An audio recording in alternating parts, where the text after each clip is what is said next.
국회 원구성 지연으로 인사청문회 일정이 기약 없이 미뤄지는 가운데 윤석열 대통령이 이르면 내일 김승겸 합참의장 후보자부터 임명할 것으로 보입니다. 반면 김승희 복지부 장관 후보자 그리고 박순애 교육부 장관 후보자에 대해선 청문회를 지켜본 뒤에 결정하겠다는 방침인데요. 이에 대해 야당은 아예 지명 처리를 요구하고 있어서 청문회 자체를 할 수 없다고 맞서고 있습니다. 박수정 기자입니다.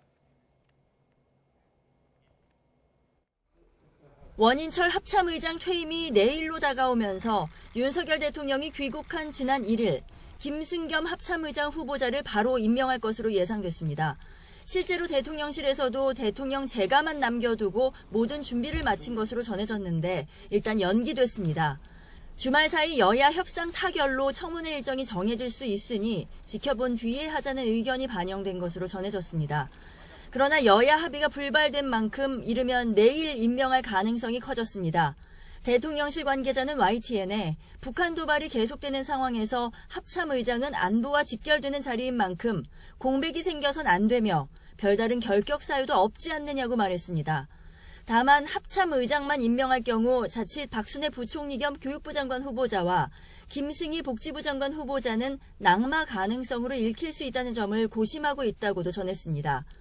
하지만 정치자금법 위반 혐의로 선관위가 수사를 의뢰한 김승희 장관 후보자에 대해선 특히 고심이 깊어질 수밖에 없습니다. 국회 일정이 조만간 확정된다면 청문회 무대를 통해 여론을 살핀 뒤 임명 여부를 결정하겠다는 게 대통령실 기조인데 여론이 뒷받침되기 힘들 것이란 관측이 나오는 데다 야당은 수사가 의뢰된 후보자에 대해선 청문회조차 열 수 없다며 지명 철회를 요구하고 있기 때문입니다. 수사 의뢰한 사안을 국회에서 해명 기회를 주는 것은 전례가 없는 일입니다. 이 문제에 대해서는 답이 나왔다 이렇게 보여지고요. 조속히 대통령께서 결단하시기 바랍니다. 여당은 청문회를 거쳐 판단해야 한다면서도 수사 결과에 위험 부담이 있을 수 있다는 점에서 우려하는 기류가 여전합니다.